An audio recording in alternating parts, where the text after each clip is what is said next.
We will begin from those things which for our instruction are primary. These are perspicuous and evident to all, and though they do not apprehend the power and essence of virtue, yet according to common conceptions about virtue they awaken our desire for good through certain aphorisms which are familiar to many and are expressed in accordance with the visible images of real beings. These are thus set forth. 1. As we live through the soul, it must be said that by the virtue of this we live well, just as, since we see through the eyes, it is by virtue of these that we see well. 2. It must not be thought that gold can be injured by rust, or virtue tainted by baseness. 3. We should betake ourselves to virtue as to an inviolable temple, in order that we may not be exposed to any ignoble insolence of the irrational element of the soul. 4. We should confide in virtue as in a chaste wife, but trust fortune as we would a fickle mistress. 5.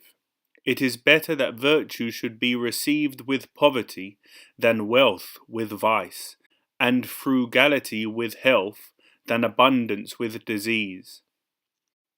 6. As much food is injurious to the body, so is much wealth pernicious to the soul evilly inclined or disposed. 7. It is equally dangerous to give a sword to a madman and power to a depraved man. 8. Just as it is better for a purulent part of the body to be burned than to remain diseased, so it is also better for a depraved man to die than to live. 9. The theorems of philosophy are to be enjoyed as much as possible, as if they were ambrosia and nectar, for the pleasure arising from them is genuine, incorruptible and divine. Magnanimity they are also able to produce, and though they cannot make us eternal beings, yet they enable us to obtain a scientific knowledge of eternal natures. 10. If vigour of the senses is desirable, much more should prudence be sought, for it is, as it were, the sensitive vigour of our practical intellect, and as by the former we are protected from deception in sensations, so through the latter we avoid false reasoning in practical affairs. 11. We shall worship the deity rightly if we render our intellect pure from all vice, as from some kind of strain or disgrace.